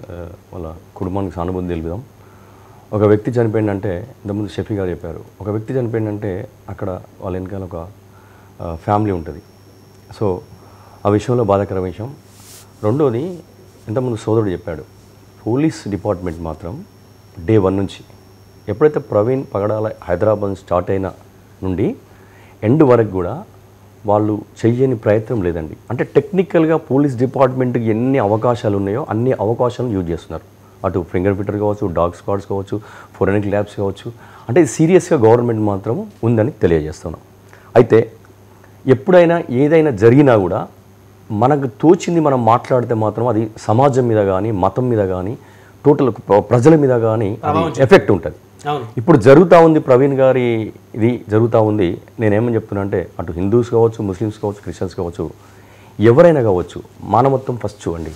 ఏ వ్యక్తి అయినా చనిపోయిందంటే మానవత్వం చూపించాలి. దాని తర్వాత నేనేమంటున్నానంటే రిపోర్ట్ రాలేదు. రిపోర్ట్ రాందే ఎవరికి వారు మాట్లాడము, ఎవరికి వాళ్ళు రాజకీయం చేయడం, ఎవరికి వాళ్ళు మత ఘర్షణలకు దిగడం అనేది ఇది సొసైటీ మీద, ప్రజల మీద అది కొంత ప్రభావం చూపిస్తుంది. నేనేమంటున్నానంటే ఇంకా 2 అంశాలు ఉన్నాయి. ఒకటి పోలీస్ డిపార్ట్మెంట్ అయితే, 2 డాక్టర్స్. పోలీస్ డిపార్ట్మెంట్ రిపోర్ట్లు అయితే వాళ్ళు చెక్ పోస్ట్ నుంచి మొదలెడితే, పెట్రోల్ పంప్ నుంచి మొదలెడితే పాయింట్ టు పాయింట్ వాళ్ళు క్లియర్గా మనకు ఎస్పీ గారు, సూపర్ ఎస్పీ గారు, సో డీజీపీ లెవెల్ నుంచి ఎస్పీ గారు వరకు కింది స్థాయి వరకు కూడా ఈ ప్రవీణ్ గారి హత్య జరిగిన నుంచి కూడా వాళ్ళు సీరియస్గా వర్క్ చేస్తున్నారు. అందులో పోలీస్ డిపార్ట్మెంట్ వాళ్ళకి మనకు ధన్యవాదాలు తెలియదాం. ఇకపోతే డాక్టర్లు, 3 డాక్టర్లు కూడా దీన్ని పోస్ట్ మార్టం చేశారు. నేనేమంటున్నా అంటే రిపోర్టు ఆయనది హత్య కాకుండా ఉంటే బెటర్ అనేది. ఎందుకంటే శాంతియుతంగా, ఎందుకంటే స్టార్టింగ్ నుంచి ఇప్పటి వరకు కొంత పోలీస్ డిపార్ట్మెంట్ చేయడం కావచ్చు, కొంతవరకు చేయడం వల్ల ఎవరో కొందరు కావాలని చేస్తున్నారు తప్పితే అసలు కొంత ఇంతకుముందు మిత్రుడు అన్నాడు, దీనికి మత పెద్దలు ఉంటారు, హిందువులు కావచ్చు, ముస్లింలు కావచ్చు, క్రిస్టియన్స్ కావచ్చు. ఈ మత పెద్దలు మాత్రం వాళ్ళు ఎలా ఆలోచిస్తారంటే ఇది రిపోర్ట్ ఒకటి గవర్నమెంట్ ఉంది కదా, రిపోర్ట్ వచ్చిన తర్వాత మనం స్పందించాలన్నట్టు ఉంటారు. కొంత మధ్యలో ఏంటంటే తెలిసి తెలియక యూత్ పిల్లలు కానీ కొంచెం పెద్దవాళ్ళు కూడా రాజకీయంగా దీన్ని వాడుకుంటా ఉన్నారు. ఈ రాజకీయ నిరుద్యోగులు వాడుకుంటారు. నేనేమంటున్నానంటే ఏదేమైనా ప్రవీణ్ గారు చనిపోయారు, దీన్ని రాజకీయం చేయొద్దు. దీన్ని ఇంకొక దానికి ప్రమాదం అంటే ఇంకొక సొసైటీ మీద కానీ, ప్రజల మీద కానీ ఈ మత ఘర్షణలు కానీ ఇంకా వేరే కాకూడదు అనేది నేను క్రైస్తవ మతానికి, హిందూ మతానికి, ఇటు ముస్లిం సోదరులకు అందరికి చెప్తుంది. అంటే కొంచెం ఓపిక పడదు. 3 days అంటే ఇప్పుడు వర్క్ 70% అయిపోయింది, ఇంకా 30% మనకు 3 days లో మనకు డెలివర్ అవుతుంది. అప్పుడు మీరు మాట్లాడితే దానికి అర్థం ఉంటుంది. అని ఇక్కడ ఇంకోటి కూడా సురేష్ రెడ్డి గారు ఇప్పుడు మనం అప్రిషియేట్ చేయాల్సిన అంశం ఏంటంటే షఫీ గారు కానీ, సోనివుడ్ గారు కానీ వాళ్ళిద్దరు కూడా ఒక విషయం చెప్పారు. ఖచ్చితంగా మాకు వ్యవస్థల మీద నమ్మకం ఉంది, వచ్చేటువంటి రిపోర్ట్ మీద కూడా ఆ రిపోర్టు పారదర్శకంగానే వస్తుంది, ఎలాంటి పక్షపాత ధోరణి ఉండదు అనేటువంటి నమ్మకాన్ని కూడా వారు వ్యక్తం చేసినందుకు అక్కడ కూడా ఖచ్చితంగా అప్రిషియేట్ చేయాల్సినటువంటి అవసరం ఉంది. ఎందుకంటే అక్కడ ఉన్నటువంటి ఆ ప్రభుత్వాన్ని. కాకపోతే ఇంకొక అంశం లేవనెత్తారు. అంటే ప్రభుత్వంలోని పెద్దలు కొంతమంది మతాల గురించి మాట్లాడటం వల్ల ప్రభుత్వం పారదర్శకంగానే విచారణ చేస్తుందా లేదా అనేటువంటి అనుమానాలు దానివల్ల కలుగుతాయి, కానీ లేకపోతే ఎవరికి అసలు అనుమానం కూడా ఉండదు అనేటువంటి అంశాన్ని షఫీ గారు ఆ అంశాన్ని లేవనెత్తారు. దాని గురించి ఏం చెప్తారు? అయితే దీని విషయంలో ఇంతకుముందు ప్రవీణ్ గారు కొన్ని కొన్ని ఆయన వాగ్దానాలు మీరు పాత ఆయన చూస్తే లక్ష్మణుడు, అదే రాముడు, సీత విషయంలో కానీ ఈ ముస్లిం వీళ్ళపైన కానీ కొన్ని చేశారు. అంటే ఆయన ఓకే, ఆయన క్రిస్టియన్ అయి ఉండి కూడా చేశాడు. దానిపైన ఏంటంటే ఎవరికైనా కామన్గా ఏమనిపిస్తుందో చేశాడు కాబట్టి ఇటు ముస్లిమ్స్ హిందువులు ఈయన హత్య చేసి అనేది ఒక అంటే ఇది పూర్తి తీర్పు కాదు. ఇది జస్ట్ ఆ వ్యక్తిగత అభిప్రాయం వాళ్ళది. అక్కడ సంబంధించిన వెంటనే అనుమానం కలుగుతుంది. సురేష్ రెడ్డి గారు ఇప్పుడు మీకు ఒక శత్రువు ఉన్నాడు అనుకోండి, బాగా బలమైన శత్రువులు ఉన్నారు. సో మీకు ఏదైనా చిన్న దెబ్బ తగిలినా, చిన్న యాక్సిడెంట్ జరిగినా ఆ శత్రువులే చేశారనే అనుమానం ఆటోమేటిక్ గా కలుగుతుంది. అనుమానం వరకు ఉండాలి తప్పితే దాన్ని ఫైనల్ చేయదు. సపోజ్ నాకు హార్ట్ అటాక్ రావచ్చు, లేదా నా బైక్ స్కిడ్ అని నేను ఇంకో అవ్వచ్చు. అంటే ఇక్కడ ఒకటి నాయుడు గారు, ఇప్పుడు ప్రవీణ్ గారు చనిపోయారంటే రకరకాల కోణాల్లో ఆలోచించాలి. ఫోరెనిక్స్ ల్యాబ్స్ అవసరం ఉంటుంది, అక్కడ డాక్టర్స్ అవసరం ఉంటుంది, టెక్నికల్గా చాలా ఉన్నాయండి. టెక్నికల్ పోలీసు వాళ్ళు ఇప్పుడు మనం మాట్లాడినట్టు పోలీస్ డిపార్ట్మెంట్ చెప్పలేదు, ఎందుకంటే వాళ్ళకి పూర్తి వివరాలు వచ్చినప్పుడే వాళ్ళు చెప్పగలరు. కాకపోతే ఇన్వెస్టిగేషన్ చేస్తున్నామని చెప్తారు. ఇన్వెస్టిగేట్ చేస్తున్నామంటే ఆ తీర్పు ఫైనల్ కాదని మనం అర్థం చేసుకోవాలి. దయచేసి కొంచెం నేనేమంటున్నానంటే ప్రవీణ్ గారికి న్యాయం జరగాలని కోరుకుందాం. ప్రవీణ్ గారికి అంటే ఆయన చనిపోయిన విషయంలో తీర్పు గవర్నమెంట్ న్యాయంగా ఇస్తుంది అని మనం అందరం కోరుకుందాం. వాళ్ళ ఫ్యామిలీకి న్యాయం జరగాలని నేను చెప్తా ఉన్నా. రైట్, మళ్ళీ వస్తాం సార్. మనతోటి భమిడిపాటి రవికృష్ణ శర్మ గారు ఉన్నారు, ప్రముఖ ఆధ్యాత్మికవేత్త, జ్యోతిష్య పండితులు. భమిడిపాటి గారు good afternoon sir. Good afternoon, చెప్పండి. భమిడిపాటి గారు ఎన్నో ఆధ్యాత్మిక సందేశాలు ఇచ్చారు. మీరు ఉభయ తెలుగు రాష్ట్రాలకు సంబంధించి అనేక అంశాల మీద మాట్లాడుతూ ఉంటారు. అయితే ఇప్పుడు ప్రవీణ్ పగడాల గారికి సంబంధించిన అంశంలో గత 4-5 రోజుల నుంచి కూడా ఎవరికి నచ్చినట్టు వారు ఎనాలిసిస్ చేస్తూ ఉన్నారు. ఎవరి అభిప్రాయాన్ని వారు ప్రజల మీద రుద్దాలనేటువంటి ప్రయత్నం చేస్తూ ఉన్నారు. ఈ క్రమంలో కొంతమంది రాజకీయ నిరుద్యోగులు దీన్ని మతాలకు అంటగడతా ఉన్నారు. రకరకాలుగా ఈ అంశం పక్కదారి పట్టిన పరిస్థితి ఉంది. అయితే ఇప్పుడు రిపోర్టు రాబోతా ఉంది, నివేదిక రాబోతా ఉంది, పోస్ట్ మార్టం రిపోర్ట్ రాబోతా ఉంది. ఇప్పటి వరకు కూడా పోలీసుల విచారణలో కానీ, పోలీసు వారు రిలీజ్ చేసిన సీసీటీవీ ఫుటేజ్లో కానీ హైదరాబాద్ నుంచి దాదాపు రాజమండ్రి వరకు కూడా ప్రవీణ్ పగడాల గారి వాహనాన్ని, బుల్లెట్ వాహనాన్ని ఎవరు కూడా వెంబడించలేదు. సీసీటీవీ ఫుటేజ్ ప్రతి టోల్గేట్ వద్ద ఓపెన్ చేశారు. అయితే మరి ఒక టోల్గేట్కి ఒక టోల్గేట్ మధ్యలో ఏం జరిగిందో అనేది మళ్ళీ రకరకాల ప్రశ్నార్థకమైనటువంటి అనుమానాలు వ్యక్తం చేస్తున్నారు. సో దాన్ని ఎవరు కూడా తప్పు పట్టడానికి లేదు. అది పూర్తిగా పోలీసు వారి విచారణలో తేలేటువంటి అవకాశం ఉంది. సో ఇప్పుడు ఈ అంశం మీద మీరేం చెప్తారు భమిడిపాటి గారు? సభాయే నమః, అందరికీ నమస్కారం. ముందుగా మనలో ఒక వ్యక్తి మరణించడం జరిగిందండి. మతాన్ని పక్కన పెట్టేద్దాం. ఫస్ట్ మనలో ఒక వ్యక్తి, ఒక భారతీయుడు మరణించాడు. అందుకు తప్పనిసరిగా మనందరం కూడా బాధపడాల్సిన విషయం. తర్వాత అది కూడా రోడ్డు ప్రమాదంలో మరణించడం జరిగింది. రోడ్డు ప్రమాదంలో మరణించిన సందర్భంలో ఉదయం బయలుదేరినటువంటి ప్రవీణ్ గారు రాత్రి 11 గంటల ప్రాంతంలో మరణించారని మనం వార్తలు విన్నాము. ఈ మధ్యలో ఆయన ప్రయాణించినటువంటి సమయం అంతా కూడా కొన్ని చోట్ల ఆగడం జరిగింది, కొంత ప్రయాణం చేయడం జరిగింది. ఇక్కడ క్రిస్టియన్గా చనిపోయాడా, మనిషిగా చనిపోయాడా అని మనం ఆలోచించాలి. ముందు మనిషిగానే ఆలోచించాలి. మనిషిగానే చనిపోయారు. ఒక మనిషి, ఒక సగటు భారతీయుడు మీరు అన్నట్టు. ఆ కుటుంబం క్రిస్టియన్ని కోల్పోయిందా, తండ్రిని కోల్పోయిందా? ఆ క్రిస్టియన్ కోల్పోయిందా, భర్తను కోల్పోయిందా? క్రిస్టియన్ కోల్పోయిందా, కొడుకుని కోల్పోయింది? అంటే ఒక మతానికి సంబంధించినటువంటి విశ్వాసం ఉన్న వ్యక్తి కాబట్టి క్రిస్టియన్గా మాట్లాడుతున్నాం. కానీ కోల్పోయింది మాత్రం వ్యక్తినండి. ఒక వ్యక్తిని మనం కోల్పోయింది. సరే, జరిగిన దుర్ఘటన అనేది చాలా బాధాకర విషయం. నిజంగా భగవంతుడి దయ వల్ల అది సాధారణంగా అనుకోకుండా ఆయన ప్రమాదంలో మరణించారనే తీర్పు రావాలని నేను అనుకుంటున్నాను. ఎందుకంటే ఆ రిపోర్ట్స్ అవన్నీ కూడా, ఎందుకంటే ఎవరు కూడా కక్షపూరితంగా ఆయన చంపకూడదనే కోరుకున్నాను. ఎందుకు అంటే మనకి భాషా స్వతంత్రం, స్వేచ్ఛా స్వతంత్రం ఉందండి భారతదేశంలో. మనం నమ్మిన సిద్ధాంతాన్ని మనం తప్పనిసరిగా మాట్లాడవచ్చు. అలానే ఎదుటి వారిని తప్పు అని చెప్పడానికి ఆధారం లేదు మనం మాట్లాడప్పుడు. అయితే ఇక్కడ ప్రవీణ్ గారి విషయంలో ఎవరైనా చంపుంటే, ఆయన గారిని హత్య చేసి ఉంటే అతన్ని హంతకుడిగా భావిస్తారు. ఒక హిందువుకి శిక్ష పడింది అంటారు. రేపు ఎవరైతే సమెక్స్ చంపాడో, ఒకళ్ళు చంపుంటే సమెక్స్కి ఆ సన్నాఫాన్ని పడుతుంది తప్ప సమెక్స్ హిందువు చంపాడు అందరూ. ఇది వ్యాలిడ్ పాయింట్ మీరు చెప్పింది భమిడిపాటి గారు. నిజంగా ఒకవేళ రిపోర్ట్లో ఎవరైనా ఉద్దేశపూర్వకంగా చేశారనిస్తే, ఒక హిందువు చేస్తే హిందువు చేశాడని, ముస్లిం చేస్తే ముస్లిం చేశాడు అనకూడదు. ఒక నిందితుడు అతను అనాలని మీరు చెప్పిన పాయింట్ వ్యాలిడ్ పాయింట్. వాడిలో హిందుత్వం ఉంటే తప్పనిసరిగా చంపడు, ముస్లిం ఇస్లామిక్ ఉంటే చంపడు, క్రిస్టియానిటీ ఉంటే చంపడు, క్రూరత్వం ఉంటేనే చేసేది. సూపర్. క్రూరత్వం ఉంటే చంపుతాడు. అతని పెంపకం తప్పైతే చంపుతాడు, అతని ఆలోచన విధానం తప్పైతేనే మాత్రమే చంపుతాడు. ఒకవేళ చంపుకుంటే ఖచ్చితంగా అలా జరగదని నేను అనుకుంటున్నాను. ఎందుకు అంటే ఏ హిందుత్వం అయినా అండి, క్రిస్టియానిటీ అయినా, ఇంకొక ఇస్లాం అయినా వ్యక్తిని హత్య చేయమని ఎక్కడ చెప్పలేదండి. ఎక్కడా వ్యక్తిని హత్య చేయమని చెప్పలేదు. ఒక వ్యక్తిని నిరాధారంగా ఒక మాట అనమని చెప్పలేదు, ఒక వ్యక్తిని దూషించమని చెప్పలేదు, ఒక వ్యక్తిని సంహరించమని చెప్పలేదు. దానికి భగవంతుడు ఉన్నాడు, భగవంతుడు తన శక్తి తను ఉపయోగిస్తాడు. కాబట్టి ఇవాళ ప్రవీణ్ గారి విషయంలో నేను అదే అనుకుంటున్నాను. చిన్నపిల్లలు తండ్రిని కోల్పోయారు. అసలు ఇదంతా పక్కన పెట్టి హిందువుల మీద దాడి చేస్తున్నటువంటి క్రిస్టియన్స్ ఎవరైతే ఉన్నారో ఒక మాట అన్నారో, ముందు వారి కుటుంబానికి ఏం ఆధారాన్ని చూపించాలని ఆలోచించాలంటున్నా నేను. వారు ఎంతో సేవ చేశారు క్రిస్టియానిటీకి. సరే, ఇప్పుడు ఒక మాట అనేస్తారు, హిందువులు చంపేశారనే మాట అనేస్తారు. ఏమో దారి మధ్యలో వారు ప్రయాణిస్తున్న వెహికల్ ఇంకో వెహికల్ తగిలి ఉండొచ్చు, ఏదైనా కారుతోనో బండితోనో గొడవ ఉండొచ్చు, వారి కొట్లాట పెద్దదై ఉండొచ్చు. ఎన్నో చూస్తుంటాం మన మార్గ మధ్యంలో మనం వెళ్తున్నప్పుడు కొట్టుకుంటూ ఉంటారు రెండు బండ్లు గుద్దుకొని. అలా కూడా గబగబ మాట అనుకొని కూడా కొట్టుండొచ్చు ఎవరన్నా. ఆ రాత్రి కూడా 11 గంటలకి కొట్టేవాడు ముస్లిమా, హిందువా, క్రిస్టియన్ ఎలా తెలుస్తుంది? పడిపోయిన వాడు లేపిన వాడే ఏ కులమో తెలియదు, 108కి ఫోన్ చేసిన వాడు ఏ కులమో తెలియదు. అవును, అలాంటప్పుడు చికిత్స చేసేటువంటి డాక్టర్ ఏ కులమో తెలియదు, అదేవిధంగా కేసును విచారించేటువంటి పోలీస్ అధికారిది ఏ కులమో తెలియదు, అదేవిధంగా పోస్ట్ మార్టం చేసినటువంటి ఎవరైతే సిబ్బంది ఉంటారో వారిది ఏ కులమో తెలియదు, ఏ మతమో తెలియదు. మనుషులే అందరూ. ఎన్నోసార్లు మనం ప్రయాణం చేసినప్పుడు కూడా గబక్కున ఎవరైనా అడ్డం వస్తే గబక్కున ఒక మాట అంటాం, వెంటనే వాళ్ళు కూడా కోపంగా అంటారు.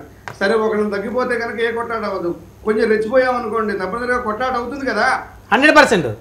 ఏమో ఆ సమయంలో ఆ ప్రాంతంలో రాత్రి పూట ఏదన్నా వీరి బండికి ఏదైనా తగిలి ఉండొచ్చు, కోపం వచ్చి ఉండొచ్చు, వారు తిట్టుండొచ్చు, వీరు తిట్టుండొచ్చు. అసలు ఏం జరిగిందనేది పోలీస్ డిపార్ట్మెంటు, మనకున్నటువంటి న్యాయ వ్యవస్థ, పోలీస్ వ్యవస్థ క్షుణ్ణంగా పరిశీలించి దాని మీద ఎంతో శ్రమ పడుతున్నారు. వారు ఇప్పుడు పెద్దలు చెప్పినట్టుగా ఈ హైదరాబాద్ నుంచి జరిగిన ప్రాంతం వరకు ఉన్నటువంటి సీసీ ఫుటేజ్ మొత్తం కూడా సేకరించారు. దాంట్లో డాగ్ స్క్వాడ్ పెట్టారు. ఏం జరిగింది అని నిర్ధారించడానికి సైంటిఫిక్గా, టెక్నికల్గా ఎంతో శ్రమ పడుతున్నప్పుడు నోటికొచ్చిన మాటగా హిందూ అనేసాడు, లేకపోతే హిందూ చంపేశాడు, క్రిస్టియన్ చంపేశాడు, ముస్లిం చంపేశాడు, ఈ వ్యక్తిగత ఆరోపణల వల్ల ఏమవుతుందంటే చనిపోయిన ప్రవీణ్ గారి ఆత్మకి ఎంత శాంతి జరుగుతుందో నాకు తెలియదు, కానీ బతికున్నటువంటి ఈ మతాలందరికీ కూడా, 3 మతాలకి కూడా ఎంతో రకమైనటువంటి ఆత్మకి శాంతి జరగదు అని నా ఉద్దేశం. రైట్, మళ్ళీ వస్తాను సార్. షఫీ గారు, మనం బాధపడాల్సిన సమయం, ఎందుకంటే ప్రభుత్వము వెంటనే ఒక నిర్ణయం తీసుకుంది. అవును, మిత్రులు చెప్పారు. ఇప్పుడు మిత్రులు ఏమన్నారు, ఎట్టి పరిస్థితుల్లో కూడా అది ఏదైనా జరిగి ఉండొచ్చు, సంయమనం పాటించాలి. అవును, సంయమనం పాటించకపోతే నిర్ధారణకు రాకుండా మన చుట్టూ ఉన్నటువంటి, ఇప్పుడు నాకు ముస్లిం స్నేహితులు ఉన్నారు, క్రిస్టియన్ స్నేహితులు ఉన్నారు. ఇప్పుడు ఒక మాట అన్న తర్వాత మన స్నేహితులు మనం వదులుకోగలుగుతామా? లేదు కదా.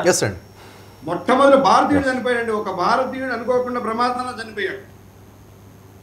నాతో పాటు జీవించే ఒక వ్యక్తి, ఒక మానవుడు, అమ్మా నాన్న నాలాగే నన్నైతే కన్నారో అలాగే తల్లిదండ్రులు కన్నా ఒక మంచి వ్యక్తి చాలా చక్కటి విషయాలు చెప్తున్నారండి ముమ్మిడి గారు. సార్, చాలా గౌరవప్రదంగా మీకు అప్రిషియేట్ చేస్తున్నానండి. చాలా చక్కటి విషయాలు చెప్తున్నారు. మీరు అసలు మతాన్నే పక్కన పెట్టేసి ధర్మం గురించి మాట్లాడుతున్నారు, మానవత్వం గురించి మాట్లాడుతున్నారు. వాస్తవం సార్, చాలా మంచి విషయం సార్. క్రిస్టియానిటీ అయిన ధర్మమే చెప్పింది, హిందూ అయిన ధర్మమే చెప్పింది. ధర్మమే ఉంది. ధర్మము అంటే సాటి మానవుని గౌరవించడం, ప్రేమించడం, సహాయం చేయడం, ఇదే చెప్పింది. ఏ మతం అయినా శాంతి సామరస్యాన్ని కోరుకోమనే చెప్పింది, కానీ ఏ మతం కూడా హింసావాదాన్ని ప్రేరేపించమని చెప్పలేదు. ఏ మతం చెప్పలేదు. ఇస్లాం అయినా లేకపోతే ఒక క్రిస్టియన్, ఒక యేసు అయినా లేదా భగవద్గీత అయినా అందరూ కూడా శాంతి కపోతానే ఎగరేయమన్నారు. అయితే ఇక్కడ విషయం ఏంటంటే సార్, ఇక్కడ 1 మినిట్ మళ్ళీ వస్తాను, బౌండిపాటి గారు మళ్ళీ వస్తాను. ఒక్క మాట. ప్రభుత్వం తండ్రి లాంటిది, కూర్చోబెట్టి మత పెద్దలకు చెప్పాలి అని ఇందాక ఒక మాట. నేను ఇప్పుడు ఈ యొక్క విషయాన్ని మాత్రం ఖండిస్తున్నానండి. మత పెద్దలు ఎవరైతే వారి మతంలో ఉన్న వాళ్ళు విద్వేషపూరితమైన మాటలు మాట్లాడుతున్నారో వాళ్ళని ఫస్ట్ కంట్రోల్ చేయాలండి. ఇది కూడా సూపర్ సార్. 100% చాలా పాయింట్, సూపర్ పాయింట్ మాట్లాడారు. ఏకీభవించే విషయం సూపర్. ఫస్ట్ అక్కడ ప్రభుత్వం కాదు, మత పెద్దలు కంట్రోల్ చేయాలి. నిజమైన మతం ఏం చెప్పిందో, గ్రంథాలు ఏం చెప్పాయో ఆ మతంలో ఉన్న వారికి బోధించి ప్రత్యామ్నాయ మార్గాలకు వెళ్లకుండా చక్కగా ధర్మంగా ఉండాలి అని చెప్పి మత పెద్దలు బోధించాలండి. వాస్తవం ప్రభుత్వం తీసుకునే నిర్ణయం కాదు. వాస్తవం. అయితే ఇక్కడ విషయం ఏంటంటే సార్, ఇక్కడ కంట్రోల్ చేయడానికి ఒక సమావేశం కావాలి. అంటే ఇక్కడ సార్ చెప్పేదండి, సార్ చెప్పిన దానిలో ఒక్క నిమిషం నాయుడు గారు, ఒక్క నిమిషం. సార్ చెప్పింది ఏంటంటే బాగా చెప్పారు. ఇక్కడ ముందే మత పెద్దలను ఒక గవర్నమెంట్ కూర్చోవాలి కన్నా, ఇప్పుడు సపోజ్ ఒక హిందూ, క్రిస్టియన్, ముస్లిం ఉంది కదా, వాళ్ళకి సంబంధించింది వాళ్ళ మతాన్ని పూజించుకోమండి, వేరే మతాన్ని గౌరవించుకోవాలి. కానీ వేరే మతం గురించి మాట్లాడడం తప్పు అనేది ఇది కరెక్ట్. ఇక్కడనే స్టార్ట్ అవుతుంది. ఇక్కడ ఇది కరెక్ట్ ఉంటే అసలు ఈ మత ఘర్షణ బాగా చెప్పారండి, చాలా మంచి పాయింట్ చెప్పారు. షఫీ గారు, గతంలో అనేక మంది చాలా సందర్భాల్లో పరమతాలను గురించి ద్వేషించినటువంటి సందర్భాలు ఉదాహరణ చెప్తే, శ్రీరాముడి గురించి చాలామంది చాలా రకాలుగా దూషించిన పరిస్థితి ఉంది. ఇప్పుడు ఎవరైతే ప్రవీణ్ పగడాల గారు కూడా గతంలో శ్రీరాముడి గురించి మాట్లాడిన మాటలు అయితే అవి కూడా అనేక డిబేటబుల్ అయినాయి. గత 5-6 రోజుల నుంచి సోషల్ మీడియాలో ఒక వార్ జరుగుతూ ఉంది. సో ఈ వారికి కారణం ఇప్పుడు మనిషి ఉన్నా మనిషి లేకపోయినా మనిషి మాట్లాడినటువంటి ప్రతి మాట సజీవంగా ఉంటుందనేది వాస్తవం కాదు? అసలు వాస్తవం అండి. యాక్చువల్గా ఇక్కడ విషయం ఏంటంటే, 2 మతాల మధ్య ఘర్షణ, విద్వేషాలు ఉన్నాయన్నది ఎంత వాస్తవమో, ఒకే మతంలో ఉన్నటువంటి వర్గాల మధ్య కూడా అంతే విద్వేషాలు ఉన్నాయి. ఎందుకు ఇలా ఉన్నాయి? వాస్తవానికి ప్రేమను నింపాల్సినటువంటి మత బోధకులు ఎందుకు ఇలా బోధిస్తున్నారు? ఇక్కడ విషయం చెప్పాలి. ధర్మము గ్రంథాల్లో ఉంది సార్, వేదాలలో, ఉపనిషత్తులో, భగవద్గీతలో ఉన్నది ధర్మం. బైబిల్ బోధిస్తుంది ధర్మం, ఖురాన్ బోధిస్తుంది ధర్మం. కానీ ఈ గ్రంథాలు చేతిలో పట్టుకుని బోధించే బోధకులు బోధించేది మాత్రం మతము. మతం ఎప్పుడు కూడా ఏం చెప్తుంది? విద్వేషాలు నింపుతుంది. ధర్మం ఎప్పుడు కూడా మానవత్వాన్ని నేర్పుతుంది. ధర్మం వేరు, మతం వేరు. మతం అంటే మనిషి బోధించే తన సొంత అభిప్రాయాలు మతం అండి. ధర్మం అంటే గ్రంథాలు ఉంది. భగవద్గీత చెప్తుంది, ధర్మశాస్త్రం చెప్తుంది.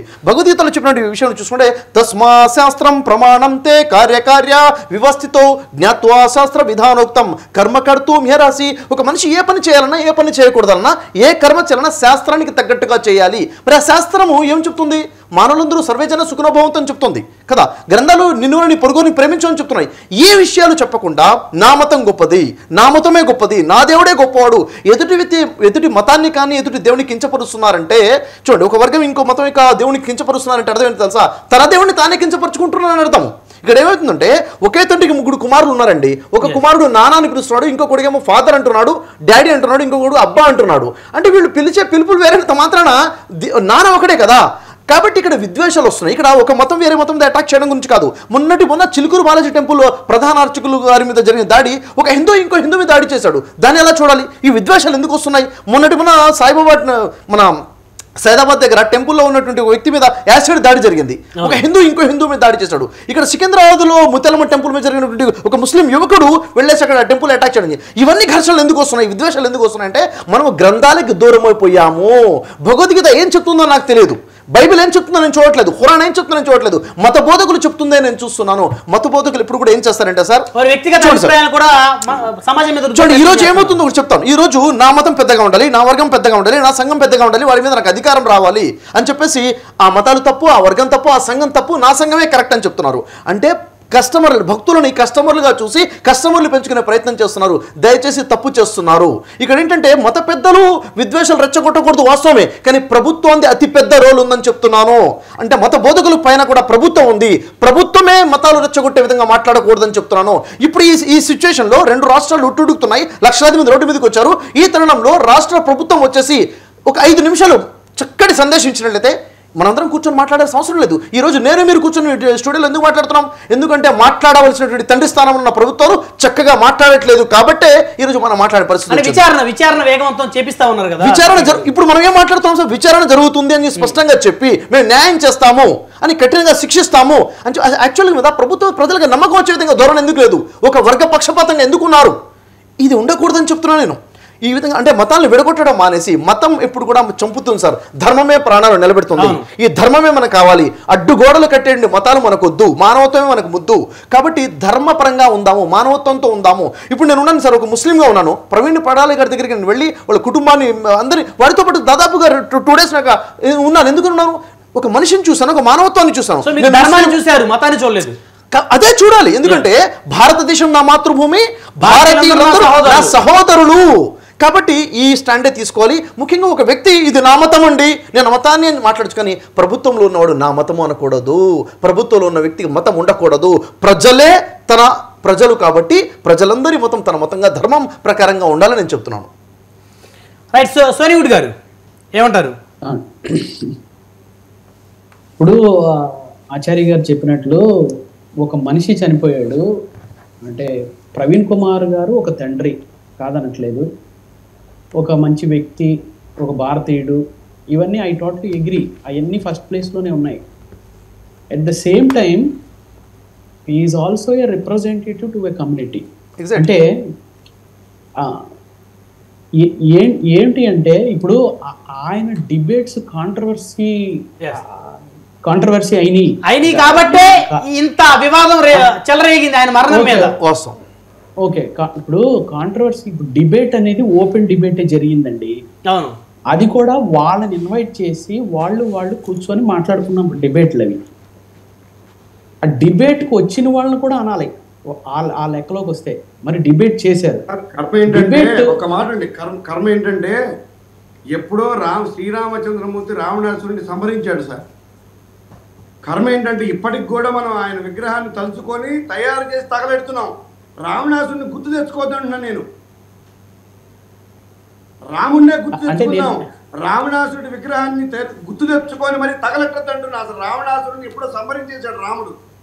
మనం తప్పుని అయితే సార్ బొమ్మిడిపాడు గారు ఇక్కడ విషయం ఏంటంటే రాములు వారు రావణాసుడు వారు ఉన్నారు. చూడండి, రావణాసుడు విషయంలో ఒక విషయం మనం తెలుసుకోవాలండి. రావణాసుడు చాలా గొప్ప దైవభక్తుడు అండి, చాలా గొప్ప దైవభక్తుడు రావణాసుడు. అయితే అతను అహంకారం వల్ల రాక్షసుడిగా మారిపోయాడు. కాబట్టి అలా మనం కూడా నాశనం అయిపోతాము. అహంకారం రాకూడదు, అహంకారం రాకుండా ఉండడం కోసం రావణాసుడు మనం గుర్తు చేసుకున్నాం. ఇది ఉండకూడదని కూడా చెప్తున్నాం మనం. మనలోని మంచే దైవత్వం, మనలో ఉన్నటువంటి చెడే అహంకారం, ఇందాక మీరు ఏదైతే చెప్పారో రాక్షసత్వం. సో మన మంచే దైవత్వం, మన చెడే రాక్షసత్వం.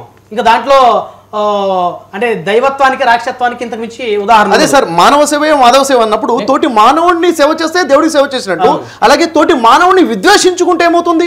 ద్వేషిస్తే దేవుడిని ద్వేషించినట్టే కదా. మానవుడిని మానవుడిగా చూడటమే నిజమైన ధర్మం బోధిస్తుంది. సోనివుడ్ గారు కంటిన్యూ చేయండి. అది ఇప్పుడు ఆ డిబేట్స్లో అవుట్పుట్ కూడా ఫైనల్గా అంటే మన డిబేట్లో కొన్ని పాయింట్సే మనం వింటున్నాం. ఆ డిబేట్ ఒక 3 hours 4 hours జరిగిన డిబేట్లు కూడా ఉన్నాయి. ఆ డిబేట్లో అవుట్పుట్లో ప్రవీణ్ పగడాల గారు ప్రతి చోట కంక్లూడ్ చేసిన విషయం ఏంటంటే మతం వద్దు అనే కంక్లూడ్ చేశాడు ఆయన. మతపరమైన ఆలోచనలు వద్దనే కంక్లూడ్ చేశాడు ఆయన ప్రతి చోట కూడా. అండ్ ఆయన ఎక్కడ కూడా అంటే నేను ఆయన వీడియోస్ చూసాను. ఈరోజు నేను క్రైస్తవుడు కాబట్టి ప్రవీణ్ పగడాల గారు నాకు బాగా తెలుసు కాబట్టి నేను వెనకేసు రావడం అనేది నా ఉద్దేశం కాదు. కానీ ఓకే, డెఫినెట్గా కొన్ని పాయింట్స్ మాట్లాడకుండా ఉండాల్సింది అనేది కూడా నేను I totally agree with that. కానీ అక్కడ డిబేట్ జరిగినప్పుడు ఇప్పుడు ఎవరైనా కూడా నీ ధర్మం గొప్పది, ఇందులో ఉన్న లోపాలేంటి, అందులో ఉన్న లోపాలేంటి, ఇద్దరు ఎక్స్చేంజ్ చేసుకున్నారు. అక్కడ జరిగింది కేవలం ప్రవీణ్ పగడాల గారు ఒక్కళ్ళే ఎక్స్చేంజ్ చేయలేదు. అది ఇప్పుడు క్రిస్టియానిటీని విమర్శించిన వాళ్ళకి ఆయన జవాబు చెప్పాడు, ఇది ఉంది కానీ మరి మీ సంగతి ఏంటి, మరి మీలో లోపం ఏంటి అని. బట్ యాక్చువల్గా ఏంటంటే మనం ఆలోచించాల్సింది, ఏ రిలీజియన్ అయినా యేసుక్రీస్తు కూడా చెప్పింది, before you take a pluck, ఎదుటి వాడిలో కంటిలో ఉన్నటువంటి నలుసు తీసే ముందు నీ కంటిలో ఉన్న నలుసు ముందు తీసుకో. ఓకే. సో ఆచార్య గారు చెప్పినట్లుగా కూడా మనము ఇంటర్నల్గా మన రిలీజియన్స్లో ఉన్న ప్రాబ్లమ్స్ని ఇంటర్నల్గా సెటిల్ చేసుకున్న తర్వాత అప్పుడు బయట రిలీజియన్స్ విషయానికి రావాలి. రైట్. బమిడిపాటి గారు, వన్ బై వన్. బమిడిపాటి గారు, ఇప్పుడు ఇందాక మీరు రావణాసుడు గురించి శ్రీరాముడి గురించి కూడా డిస్కస్ చేశారు. అంటే కొంతమంది రాజకీయ నేతలు, హైదరాబాద్కి చెందినటువంటి కొంతమంది రాజకీయ నేతలు కూడా గతంలో శ్రీరాముడి గురించి అనుచిత వ్యాఖ్యలు చేశారు. అలాగా ప్రభుత్వంలో పెద్దలుగా ఉన్నటువంటి వ్యక్తులు ఈ విధమైన వ్యాఖ్యలు చేయటం వల్లే ఈ రిలీజియన్ డిఫరెన్సెస్, ఈ ఇష్యూస్ అన్నీ కూడా వస్తూ ఉన్నాయి. ఎందుకు అలాగా? నేను చెప్పేది ఏంటంటే మతము అనేది ఒక గ్రూపిజం అండి, ఒక గ్రూప్కి సంబంధించింది. ఆ గ్రూప్లో పెద్దవాళ్ళు ఏదైతే చెబుతారో చిన్నవాళ్ళు దాన్ని ఆచరిస్తూ ఉంటారు. అయితే ఇక్కడ సమస్య ఏంటంటే గత 25-30 సంవత్సరాల నుంచి కూడా అసలు చిన్నవాళ్ళు పెద్దవాళ్ళ మాట వినే పరిస్థితులు లేరు. అసలు ఎవరికి కూడా మతం గురించి పూర్తి అవగాహన లేదు. ఎవరికి పూర్తి అవగాహన లేదు. అసలు ధర్మం ఏంటో తెలియదు. నేను ఉదయాన్నే టూత్పేస్ట్ వాడుతున్నాను. ఏ కంపెనీ వాడు తయారు చేశాడో కంపెనీ పేరు తప్ప కులం తెలియదు నాకు. అంతే కదా. నేను భోజనం చేస్తున్నా, ఆ రైతు కులం నాకు తెలియదు, మతం తెలియదు. నన్ను బతికించడానికి ఉదయం నుంచి రాత్రి వరకు, నేను పడుకోబోయే వరకు నేను వాడుకునే ప్రతి వస్తువు, ప్రతి పదార్థం ఎన్నో రకాల వాళ్ళు పండిస్తున్నారు, తయారు చేస్తున్నారు. సో ఆ తయారు చేసిన వాళ్ళు ఎవరో కూడా తెలియదు, కులం ఏం తెలుస్తుంది. నేను నన్ను బతికించే వాడి గురించి నేను ఆలోచించట్లా. ఏదో ఒక సమస్య వచ్చినప్పుడు తెలిసి తెలియక తనకున్న పరిజ్ఞానంలో 2 ముక్కలు మాట్లాడి టీవీలో పేరు తెచ్చుకోవాలి, ఫేమస్ అయిపోవాలని చెప్పి ఏదో మీడియాలోనో సోషల్ మీడియాలోనో 4 సార్లు వాళ్ళ వీడియోలు కనపడాలని చెప్పి ఎగిరి గంతేసే వానరాలు. అవును, ఎగిరి గంతేసే వానరాలు అవి దైవత్వం ఉన్నటువంటి దేవుళ్ళు కాదు, అవి సాధారణ వానరాలని నా ఉద్దేశం.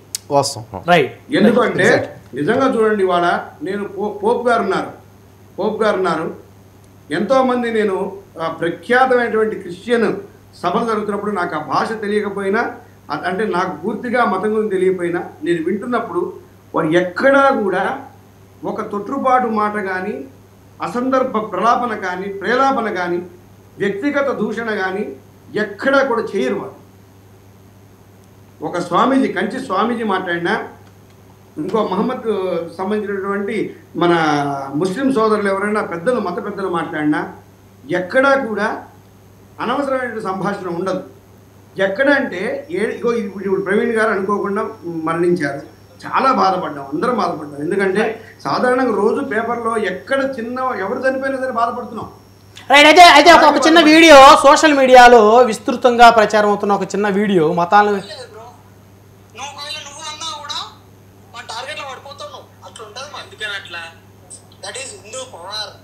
చెప్పుకోవడం పవర్ అంట. మా జోలికి రావద్దు, వచ్చిరనుకో మేము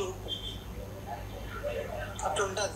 ఎవరైనా సరే, మా దేవుళ్ళని కానీ ఎవరైనా సరే అంటే మాత్రం ఇచ్చిపోతుంది. ఇట్లా అంటే దాదాపు ఇతని వయసు మహా అయితే ఒక 20 సంవత్సరాలు ఉంటుందేమో యువకుడు. ఎందుకు ఈ విధంగా మాట్లాడుతూ ఉన్నాడు? ఇలాంటి వ్యక్తులు ఏం చేయాలి? ఇలాంటి వ్యక్తులకి మత పెద్దలు ఏ విధమైనటువంటి బోధన చేయాల్సిన అవసరం ఉంది రవికృష్ణ గారు? ఎందుకంటే అంటే ఈ విధంగా మాట్లాడే వ్యక్తులు వాళ్ళు చేసేది ఏమి ఉండదు. కాకపోతే ఇట్లా ఏదో యూట్యూబ్లోనో లేకపోతే టీవీలోనో ఫేమస్ సభలోనో రకరకాలుగా మతాలను ఉద్దేశించి వాళ్ళ ఇష్టానుసారంగా మాట్లాడతారు, విద్వేషాలు రెచ్చగొట్టేలాగా. సో వీళ్ళని చూసి ఇంకొంతమంది మాట్లాడతారు, మిగతా మతస్థులు, ముస్లింలు, మళ్ళీ క్రిస్టియన్స్, వాళ్ళని చూసి వీళ్ళని చూసి వాళ్ళు. సో ముందు మన నోట్లో నుంచి వచ్చేటువంటి మాట ఏదైతే ఉందో, భాష, దాని యొక్క భావం ఏదైతే ఉందో, ఆ భావమే సమాజంలో శాంతి భద్రతల్ని అదుపులో ఉంచాలన్నా రెచ్చగొట్టాలన్నా మనం మాట్లాడే మాట. ఇప్పుడు ఇలాంటి పిల్లలు ఈ విధంగా మాట్లాడుతూ ఉన్నారు. వీళ్ళని చూసి మిగతా మతస్థులు రకరకాలుగా మాట్లాడుతున్నారు. ఎలా అదుపు చేయాలి వీళ్ళని? నేను చెప్పేది సార్, ఆ వ్యూస్ పెంచుకొని ఓ 10 మంది ఫార్వర్డ్ చేసి లైకులు కొట్టేస్తారండి. ఆ తర్వాత అతను ఇటు కిందకి పనికిరాడు, ఇటు పైకి పనికిరాడు, చిన్న పని చేయలేడు, పెద్ద పనికి ఎవరు పిలవరు. ఏమవుతుందంటే ఇక్కడ ఇప్పుడు ఈ పాస్టర్ గారు, ఆయన గారు, ప్రవీణ్ గారు చనిపోయారు కదా, ఎవరైతే రెచ్చగొట్టే వ్యాఖ్యలు చేశారో వాళ్ళని క్రిస్టియన్ పెద్దలు కూడా వద్దు అనలేరు. ఎందుకు అంటే, వద్దు అంటే రేపు ఎప్పుడైనా సభకు పిలిస్తే గట్టిగా అరుచుకుంటూ వచ్చేది ఈ పిల్లలే. అలాగే హిందుత్వం కూడా, హిందువుల్లో కూడా అంతే. ఏదైనా గొడవ జరిగినప్పుడు గట్టిగా, ఇప్పుడు నేను వినాయక చవితి చూస్తూ ఉంటాను, వినాయక చవితి ర్యాలీ జరుగుతూ ఉంటుంది. ఆ కరెక్ట్గా ఓల్డ్ సిటీలో వెళ్తున్నప్పుడు గట్టిగా వినాయకుడు నడుస్తూ జై శ్రీరామ నడుస్తారు గట్టిగా. అవును, ఏమండి అంటే ఇది ఎవరు చేసేది ఎవరు అంటే పర్టికులర్గా కావాలని రెచ్చగొట్టడం అని అన్ను, నీ దేవుణ్ణి పొగడమే, జై శ్రీరామ్ అన్ను. కానీ ఎక్కడ నాని? ఒక మసీదు ముందు నిలబడి నువ్వు జై శ్రీరామ్ అనొద్దు, ఒక దేవాలయం ముందు అల్లా అని అనొద్దు, ఇంకొక చర్చి ముందు నిలబడి నువ్వు జై శ్రీరామ్ అనొద్దు, చర్చి వాళ్ళు వచ్చి మన దేవాలయం ముందు నిలబడి జై క్రీస్తుని అనవద్దు. నేనేమంటే ఇదంతా నేర్పించాల్సింది ఎవరంటే, తప్పనిసరిగా మత పెద్దలు ఒక మతంలో ఒక వ్యక్తి ఉన్నాడు అంటే, అరే నువ్వు గనక ధర్మంగా ఉంటేనే నేను ఉంచుతానరా, లేకపోతే నేను ఎల్లగొడతామని చెప్పాలి ఫస్ట్. నువ్వు మతపరంగా మాట్లాడితేనే, ధర్మంగా ఉంటేనే నేను ఉంచుతాము, లేకపోతే మా మతంలోంచి నిన్ను వెలివేస్తాము అని చెప్పి ఎప్పుడైతే కఠినమైనటువంటి నిర్ణయాలు తీసుకుంటారో ఈ చిల్లర మాటలు, చిల్లరగా ప్రవర్తించే పిల్లలు, యువకులు ఎవరైతే రెచ్చగొట్టే యువకులు ఉన్నారో వాళ్ళ ఫేమస్ అవ్వడం కొరకు ఏ మతానికి సంబంధించిన వాళ్ళైనా ఒక్క హిందువే కాదు, ఇక్కడ బమిడిపాటి గారు ఇప్పుడు ఇందాక నేను చూపించిన వీడియో సంబంధించి యువకులు హిందూ అయినా, ముస్లిం అయినా, క్రిస్టియన్, ఏ మతానికి సంబంధించి వాళ్ళైనా మతాలను రెచ్చగొట్టే విధంగా గనక వ్యాఖ్యలు చేసినా, లేకపోతే ఏదైనా స్పీచ్ బహిరంగ సమావేశాలు ఇచ్చినప్పటికీ కూడా వారి మతానికి సంబంధించిన పెద్దలే వారిని నిలువరించే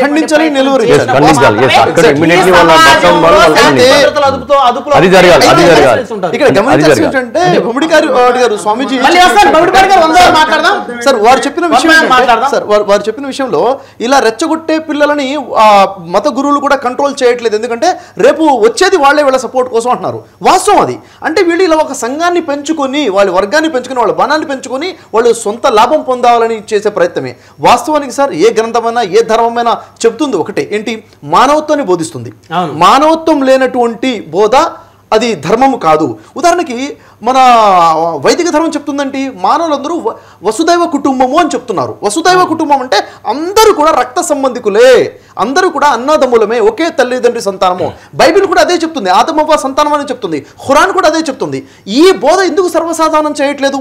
నువ్వు వేరు నేను వేరు, నా వర్గం వేరు నీ వర్గం వేరు, నీ మతం కన్నా నా మతం గొప్ప, ఎందుకు విద్వేషాలు వస్తున్నాయి? ఈ విద్వేషాలు రాకుండా ఉండాలంటే మనం తెలుసుకోవాల్సిందంటే మనం గ్రంథాలు చదవాలండి. ఈరోజు పిహెచ్డీలు, పీజీలు, డిగ్రీలు చేసేస్తున్నాం, కానీ భగవద్గీత చదవట్లేదు, బైబిల్ చదవట్లేదు, ఖురాన్ చదవట్లేదు. అందుకే మనలతో, మన జీవితాలతో మన మత బోధకులు ఆటలాడుకుంటున్నారు, మనల్ని విడగొట్టేస్తున్నారు. గ్రంథంలో చూడండి, బైబిల్ చేతిలో పట్టుకుని వాళ్ళు బోధించేది వేరు, బైబిల్లో ఉండేది వేరు. ఖురాన్ చేతిలో పట్టుకుని వాళ్ళు బోధించేది వేరు, ఖురాన్లో ఉండేది వేరు. భగవద్గీత అంటూ వీళ్ళు బోధించేది వేరు.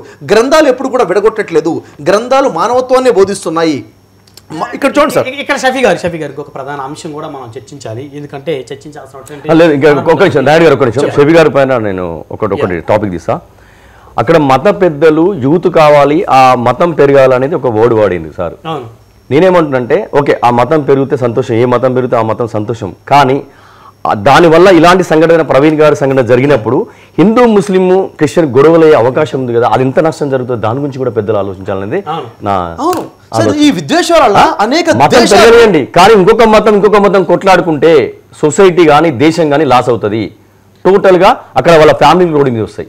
సపోజ్ ఒక యువకుడు 20 ఏళ్ళ యువకుడు నేను అంటున్నా, నేను ఆయన మతంగా అది చేస్తున్నా, సరే నా మతం పెరగవచ్చు, కానీ రేపు ఏదైనా జరిగితే ఇతను క్రిస్టియను, హిందూ వాళ్ళు గొడవపడతారు, ముస్లిం గొడవపడతారు. అతనికి ఏమన్నా అయితే షఫీ గారు మాట్లాడారు, ప్రవీణ్ గారు చనిపోయినప్పుడు భార్య ఉంటుంది, తండ్రి ఉంటాడు, తల్లి ఉంటుంది, బిడ్డ ఉంటుంది, వాళ్ళు రోడ్డు మీదకి వస్తారు కదా. ఇలాంటి ఫ్యామిలీలు ఎన్ని రోడ్డు మీదకి వస్తాయి, దాన్ని ఆలోచించాలి పెద్దలు. ప్రవీణ్ పగడాల గారు చనిపోయిన తర్వాత అసలు ముందు ఆ ఇష్యూ మీద దాన్ని మతాలకి ఆపాదించినటువంటి వ్యక్తులు కొంతమంది రాజకీయ ప్రముఖులు, కొన్ని రాజకీయ పార్టీలలో అధికార ప్రతినిధులుగా పదవుల్లో ఉన్నటువంటి వ్యక్తులు కొంతమంది మాట్లాడిన మాటలు కూడా సమాజాన్ని ప్రభావితం చేస్తాయి. ఒక్కసారి క్రాస్ చెక్ చేసుకుని చూసుకోవాల్సిన బాధ్యత అందరి మీద ఉంది. సార్, ఇక్కడ ఉభయ తెలుగు రాష్ట్ర తెలుగు ప్రజలందరికీ, దేశ ప్రజలకి నేను చెప్పాలనుకున్న సందేశం ఏంటంటే సార్, ప్రపంచంలో అనేక దేశాలు శవాల దెబ్బలుగా మారిపోయాయి సార్, కేవలం మతం అనే పిచ్చి వల్లనే. ఈ మతం మనకొద్దు, మానవత్వమే మనకు ముద్దు, ఎందుకంటే బోధిస్తుంది మానవత్వమే. కాబట్టి ఈ మత బోధకులు నేను రెచ్చగొడతారే తప్ప రేపు నీకు ఆ సమస్యల్లో వచ్చి నిలబడరు, ఎందుకంటే వాళ్ళ పబ్బం గడుపుకుంటున్నారే తప్ప మతాన్ని వదిలేద్దాం. రోడ్డును పడినప్పుడు ఏ మత బోధకుడు వచ్చి ఆ కుటుంబాన్ని సంరక్షణ బాధ్యత. ఈ రోజు భారతదేశం కూడా అటే అడుగులేస్తుంది, శవాల దెబ్బలుగా మారిపోయే పరిస్థితులు వచ్చేస్తున్నాయి. దాదాపు 50 కన్నా ఎక్కువ దేశాలు నాశనం అయిపోయాయి సార్ ప్రపంచంలో. ఈ రోజు భారతదేశం ఏంటంటే మత విద్వేషాలు. ఒక 30 సంవత్సరాల ముందు భారతదేశం ఎలా ఉంది, ఈ రోజు ఎలా ఉంది? ఎటు చూసినా కానీ ఒక మనిషిని చూస్తే భారతీయుడిని చూడట్లేదు, నీ మతం ఏంటి, నీ కులం ఏంటి, ఈ భావాలు రెచ్చగొట్టేస్తున్నారు. కాబట్టి దయచేసి నేను 2 చేతులు జోడించి చెప్తున్న విషయం ఏంటంటే, మీరు ఒక మనిషిని చూస్తే మనిషిగా చూడండి, భారతీయుడిగా చూడండి. మనం ఏమన్నాము? భారతదేశం నా మాతృభూమి, భారతీయులందరూ నా సహోదరులని ప్రతిజ్ఞ చేశాం కదా, మర్చిపోయామా? అది కేవలం నోటి మాటనా? నేను దేశాన్ని ప్రేమిస్తానంటామే, దేశం అంటే మట్ట, మనుషులు కాదా? ఈ మనుషులో నీ మతం, నీ వర్గం వాళ్ళే ఉంటారా? కాదు కదా సోదరులారా. కాబట్టి ఒక మనిషిగా మారదాము. నువ్వు కనుక ఒకరిని హింసిస్తే నిన్ను పుట్టించిన దేవుడు సంతోషపడతాడు అనుకుంటున్నావా? అంటే నీ దేవుడు వేరు, ఆ మతంలో ఉన్నటువంటి దేవుడు వేరు అనుకుంటున్నావా? కాదు, అందరికీ సృష్టికర్త ఒకడే, భగవంతుడు ఒకడే. ఆయన నువ్వు సర్వేశ్వరుడు అని పిలువు, అక్షర పరబ్రహ్మ అని పిలువు, లేకపోతే భగవంతుడు అని పిలువు, లేకపోతే జీవము గల తండ్రి యెహోవా అని పిలువు, అరబీలో అల్లాని పిలుచుకో. నువ్వు ఏ భాషలో ఏ పదంతో పిలుచుకున్నా భగవంతుడు ఒకడే ఉన్నాడు. ప్రతి మానవుడిని ఆయనే పుట్టించాడు. కాబట్టి నువ్వు ఒక వ్యక్తిని హింసిస్తే దేవుడిని హింసించినట్లు, ఒక వ్యక్తికి సహాయం చేస్తే దేవుడికి సహాయం చేసినట్లు. ఇదే సర్వే జనో సుఖినో భవంతు అని చెప్తున్న వైదిక ధర్మమైనా, నిన్ను వల్ల నీ పొరుగుని ప్రేమించు అని చెప్తున్న బైబిల్ బోధ, యేసు బోధ అయినా కానీ, నీ పొరుగువాడి కోసం నీ కోసం ఇష్టపడతావు, అదే అతని కోసం ఇష్టపడని చెప్తున్నట్టు మొహమ్మద్ ప్రవక్త ఖురాన్ బోధలైనా కానీ ఇదే బోధిస్తుంది. కాబట్టి మనిషిని మనిషిగా చూడండి. ఇప్పుడు నేను ఉన్నాను సార్, నేను చిలుకూరు బాలాజీ టెంపుల్ వారి ప్రధాన అర్చకుల మీద దాడి జరిగిందంటే వెంటనే అక్కడ వెళ్ళాను, పరామర్శించాను, మాట్లాడి వచ్చాను. అక్కడ ఎప్పుడైతే ముత్యాలమ్మ టెంపుల్ సికింద్రాబాద్ మీద అమ్మవారి మీద అటాక్ జరిగిందంటే వెంటనే నేను మీడియాలో కూర్చొని మాట్లాడాను. ఇది నా మతం కాదని కాదు, మీలాగా అందరూ ఉండాలి కదా షఫీ గారు, మీలాగా అందరూ ముందడుగు వేయాలి కదా. ఇలా మత బోధకులు మతాన్ని వదిలిపెట్టి ధర్మాన్ని బోధించడం మొదలు పెడితే సాధ్యమవుతుంది. ప్రభుత్వంలో ఉన్నటువంటి ప్రధాన పాత్రలో ఉన్న వాళ్ళు కూడా మతాన్ని వెంటగేసుకుంటూ రాకుండా ప్రజల పక్షంలో నిలబడినప్పుడే సాధ్యమవుతుంది సార్. కాబట్టి 99 టీవీ ఛానల్ ప్రకారం నేను చెప్పాలనుకున్నది ఏంటంటే, సోదరులారా, మనుషులు అన్న విషయం మర్చిపోవకండి. ఈరోజు సమాజంలో డాక్టర్లకు కొదవలేదు, ఇంజనీర్లకు కొదవలేదు, మానవులకే కొదవ ఉంది, మానవత్వానికి కొదవైపోయింది. దయచేసి మనిషిగా బతుకుతాము, ఇదే ధర్మము సార్, ఇదే ధర్మము, ఇంతకు మించిన ధర్మం లేదు. నువ్వు మనిషిని మనిషిగా చూడు, మతాన్ని వదిలిపెట్టు. ఎప్పటివరకు మతం ఉంటుందో, మత విద్వేషాలు, అన్నం పెట్టవు బువ్వ పెట్టవు. ఇంతవరకు మన ముందు భూమిపాటి గారు చెప్పారు, నువ్వు అన్నం తింటున్నావు, అన్నాన్ని పండించిన వారి మతం ఏంటి కులం ఏంటి అని మనకు తెలియదు సార్. ఈరోజు నీకు డాక్టర్ యొక్క మతం ఏంటి కులం ఏంటి మనకు తెలియదు సార్. కాబట్టి ఈ రోజు నువ్వు చదువుకున్నావంటే నీకు చదువు చెప్పిన టీచర్లు ఎవరు? హిందువులు ఉన్నారు, క్రైస్తవులు, ముస్లింలు అందరూ ఉండొచ్చు కదా. కాబట్టి దయచేసి చేతులు జోడించి చెప్తున్నాను, ఈ విద్వేషాలు వదిలేద్దాం. ప్రవీణ్ పగడాల గారి విషయంలో న్యాయం జరగాలని మనస్ఫూర్తిగా కోరుకుందాం. అది యాక్సిడెంట్ అయి ఉంటే చాలా మంచిదని మళ్ళీ నా మనసు చెప్తుంది. ఒకవేళ దాని వెనక ఏదైనా కుట్రకుండా ఉంటే ప్రభుత్వము ఖచ్చితంగా కఠినంగా శిక్షించాలి, చట్టపరంగా తీసుకోవాలి. ఒకవేళ సార్ ఇక్కడ చాలా మంది ఏమంటున్నారంటే, లేదండి మాకు ప్రభుత్వం మీద అనుమానం ఉంది, ఒకవేళ అది హత్య అయినా కానీ యాక్సిడెంట్ అని చెప్తున్నారని చెప్పేసి కొంతమంది ఇప్పటికే వాయిస్ రేస్ చేస్తున్నారు. అలాంటి వాళ్ళకి నేను చెప్పాలన్న విషయం ఏంటంటే, సోదరులారా, చట్టాన్ని గౌరవించడం పౌరులుగా మన బాధ్యత. న్యాయం జరగాలి. పూర్తి న్యాయం భూమి మీద జరిగిపోతుందని మీ విశ్వాసమా? ఒక విశ్వాసగా మనం ఏం నమ్ముతాం? కర్మఫలం ఉందని నమ్ముతాం కదా. కర్మఫలం ఉంది కదా, మరి కర్మఫలము ఇచ్చేది పైన భగవంతుడు కదా. ఈ జడ్జిలే, ఈ ప్రభుత్వాలే పూర్తి న్యాయం చేసేటట్లయితే కర్మఫలం ఇచ్చే దేవుడు ఎందుకు? తీర్పు దినం ఎందుకు? ప్రతిఫల దినం ఎందుకు? ఉంది కదా, తీర్పు దినం ఉంది కదా, జడ్జిమెంట్ డే ఉంది కదా. ఆ విశ్వాసం లేదా? ఆ విశ్వాసాన్ని కలిగి ఉందాము, న్యాయం జరగాలని పోరాటం చేద్దాము, అది చట్ట ప్రకారంగా చేద్దాము, చట్టాన్ని చేతిలో తీసుకోకూడదు. ఇక్కడ క్రైస్తవ సోదరులకి నేను అప్రిషియేట్ చేస్తున్నాను సార్. లక్షలాది మంది రోడ్డు మీదకి వచ్చినా కానీ లా అండ్ ఆర్డర్ డిస్టర్బ్ అయ్యే విధంగా చేయలేదు, చాలా శాంతియుతంగా చేశారు. ఐ అప్రిషియేట్ అండి. ఇంకా పోలీస్ డిపార్ట్మెంట్ వారికి సురేష్ రెడ్డి గారు అప్రిషియేట్ చేశారు, చాలా చక్కగా పనిచేస్తున్నారు, చాలా చక్కగా వారు పనిచేస్తున్నారు. వాళ్ళు ఇంకా నిజాయితీగా పనిచేసి సరైనటువంటి రిపోర్ట్స్ రావాలని చెప్పేసి మనస్ఫూర్తిగా కోరుకుంటున్నాను. ఫైనల్గా కావాల్సింది, చనిపోయిన ప్రవీణ్ పగడాల గారిని మనం తీసుకురాలేము, కానీ మానవత్వంతో మన భారతదేశాన్ని గెలిపించుకోవచ్చు. భారతదేశం మరొక శవాల దిబ్బగా మారే దేశంగా మారకుండా మనం రక్షించుకోవచ్చు. మానవత్వాన్ని